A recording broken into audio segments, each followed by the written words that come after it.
Hello everyone, thanks for tuning in.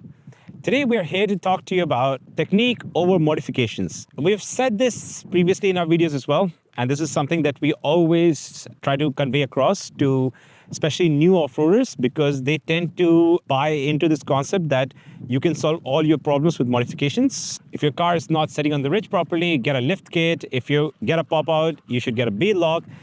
I'm against this concept. So I feel that you should be able to do everything on a stock car, preferably an underpowered car, and then you should move on to a good car. This is not to say that you can't start with a good car in itself, because obviously it will help you learn faster, but always solving your problems with a modification is what is wrong, I would say, in the new off-roading culture. Because if you always tend to do that, then you will never learn. So if you're fighting gravity and you're always turning at the wrong time when you're coming down the dune, and that's why you get a pop-out, you put a bead lock in, you've solved the problem. But you've not really solved the problem. So you're not getting pop-out because of your bead locks in that particular situation. But when you push it hard enough, you're going to rip the tire. And when that's going to happen, you have no idea.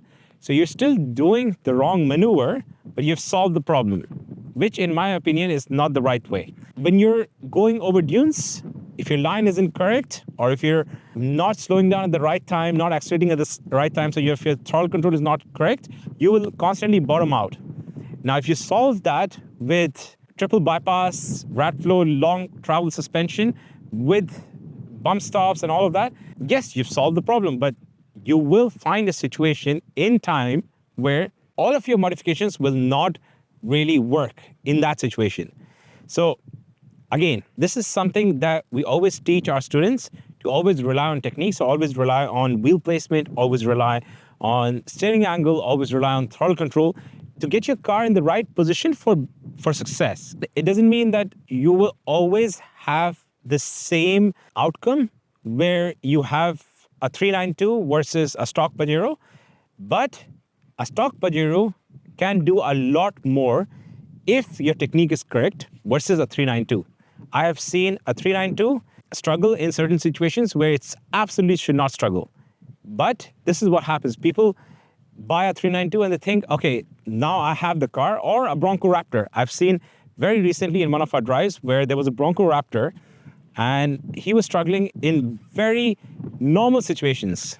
But this is what we're here to talk to you about, that you should not always solve your shortcomings with modifications or the car. You should try to rely more on yourself, because if you rely on yourself or you invest in yourself, your technique, you will always have a better chance of success. As always, if you found this video helpful, consider subscribing to our channel, like this video, and thanks for tuning in.